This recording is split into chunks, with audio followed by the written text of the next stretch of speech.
श्री कृष्ण और श्री राम दोनों ही भगवान विष्णु के अवतार थे और दोनों ही बहुत शक्तिशाली थे। परंतु जहां एक तरफ श्री कृष्ण को हमने विभिन्न अवसरों पर सुदर्शन चक्र धारण कर अपने शत्रु का विनाश करते हुए देखा है, ऐसा कुछ भी हमें श्री राम के साथ क्यों नहीं पढ़ने और सुनने को मिला।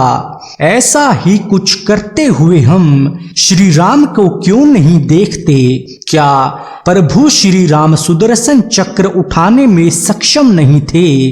क्यों श्री राम ने सुदर्शन चक्र को धारण नहीं किया? इसका उत्तर जानने के लिए वीडियो को अंत तक अवश्य देखें। हमारे चैनल में आपका स्वागत है।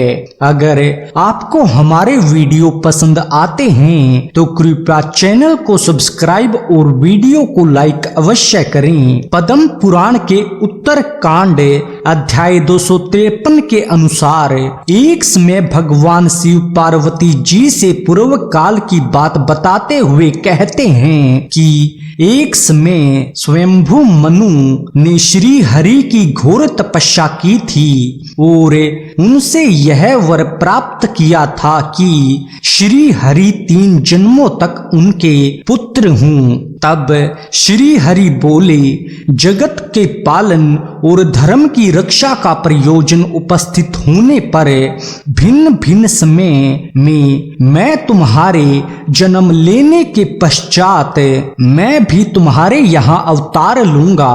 उन स्वयंभू मनु का पहला जन्म रघुकुल में हुआ था। वहां वे दशरथ के नाम से प्रसिद्ध हुए। भगवान शिव श्री रामचंद्र जी का चरित्र बताते हुए कहते हैं कि उन दिनों हिरण्यकशिपु और हिरण्याक्ष नामक दैत्य अपने दूसरे जन्म में महाबली कुंभकर्ण और रावण हुए।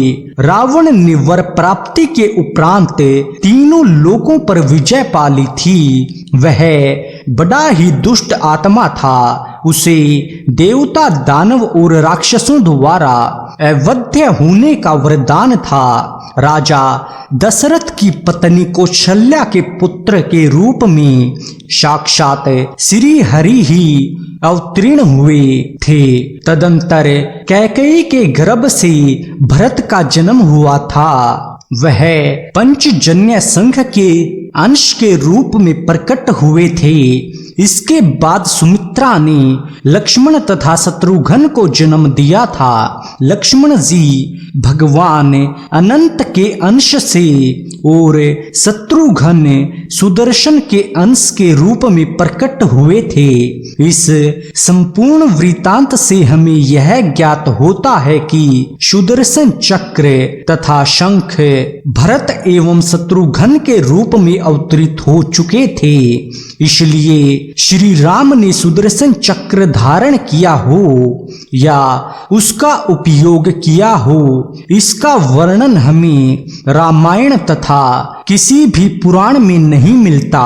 हालांकि वाल्मीकि रामायण के अध्ययन करने से हमें यह ज्ञात होता है कि महर्षि विश्वामित्र जी से प्रभु श्री राम को हर प्रकार के अस्त्र शस्त्र प्राप्त हुए थे, जिनका विस्तार पूर्वक वर्णन हमें वाल्मीकि रामायण के बाल कांड सर्ग 27 में मिलता है। श्री राम को विश्वामित्र जी से अन्य आयुधों के साथ चक्र भी प्राप्त हुए थे, जैसे दंड चक्र, धर्म चक्र, काल चक्र, विष्णु चक्र तथा इंद्र चक्र।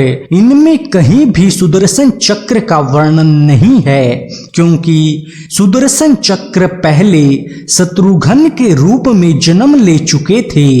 कई लोग विष्णु चक्र को ही सुदर्शन चक्र मानते हैं। इन दोनों में अंतर है।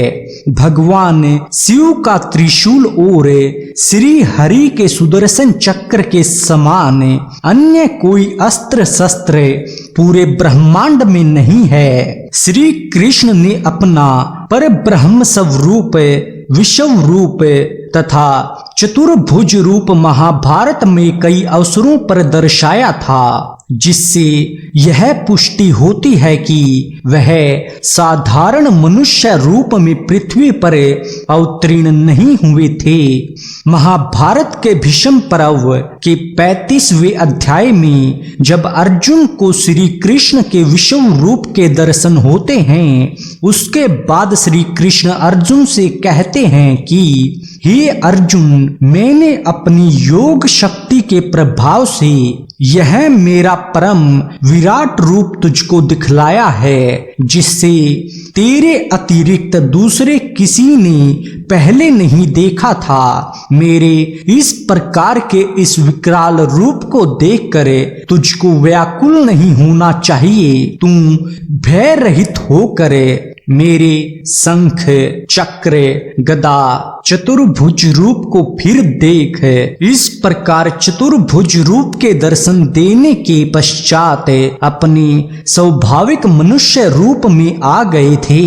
श्री राम के सुदर्शन चक्र ना धारण करने का एक और मुख्य कारण यह भी था कि रावण की मृत्यु केवल एक मनुष्य या किसी वानर के हाथों ही संभव थी। अगर श्री राम का भी चतुर्भुज रूप होता और वह सुदर्शन चक्र धारण किए हुए होते तो वरदान का ही नियम भंग हो जाता कि ये मनुष्य नहीं देव स्वरूप हैं, परंतु इसका ये अर्थ नहीं था कि शक्ति में श्री राम या श्री कृष्ण में कोई अंतर था। प्रभु श्री राम ने तो एक तिनके को ही वज्रास्त्र से शक्तिशाली दिव्यास्त्र में परिवर्तित कर दिया था। उनका शारीरिक बल मनुष्यों के समान नहीं था, बल्कि दिव्य था। और ऐसा भी नहीं है कि प्रभु श्री राम ने कभी अपने अवतार होने का प्रमाण नहीं दिया। महाभारत के वन पर्व अध्याय 99 के अनुसार जब एक समय परशुराम जी अयोध्या आए थे तो उन्होंने श्री राम के बल की परीक्षा लेने के लिए उनसे कहा कि ये मेरा धनुष है, जिससे मैंने क्षत्रियों का संहार किया है। अगर तुम में इतनी ही शक्ति बल है तो इस पर प्रत्यंचा चढ़ाकर दिखाओ। यह सुन श्री राम अचंभित हुए और परशुराम जी से बोले, आपको ऐसे मुझ पे आक्षेप नहीं करना चाहिए। क्षत्रिय अपने बाहुबल की प्रशंसा नहीं करते। श्री राम ने तुरंत ही उस धनुष पर प्रत्यंचा चढ़ा दी। उस समय श्री राम क्रोधित हो उठे और परशुराम जी से बोले, तुम तो बड़े घमंडी हो, तुम्हारी कठोर बातें सुनकर भी तुम्हें क्षमा कर रहा हूँ। लो, मैं तुम्हें यह दिव्य दृष्टि देता हूँ जिसके द्वारा तुम मेरे यथार्थ स्वरूप का दर्शन कर सकोगे। तब परशुराम जी ने श्री राम जी के शरीर में 12 आदित्य, 8 वसु, 11 रुद्र, साध्य देवता, मरुदरण, पितृ, अग्नि देव, नक्षत्र, ग्रह, यक्ष, देव ऋषि और धनुर्वेद, इन सभी का चेतन रूप धारण किए हुए प्रत्यक्ष देखा। रामचरितमानस के अनुसार उन्होंने अपने यथार्थ रूप के दर्शन माता कौशल्या को भी दिए थे। प्रभु श्री राम और श्री कृष्ण दोनों ही समान रूप से शक्तिशाली थे, बस उनके अवतार अलग अलग उद्देश्य से हुए थे। और सबसे महत्वपूर्ण उस परम परमात्मा की लीला ही यही थी जय श्री राम, जय श्री कृष्ण। आज के इस वीडियो में बस इतना ही। आशा करते हैं आपको हमारा यह वीडियो पसंद आया होगा, तो कृपया इसे लाइक और चैनल को सब्सक्राइब अवश्य करें। धन्यवाद।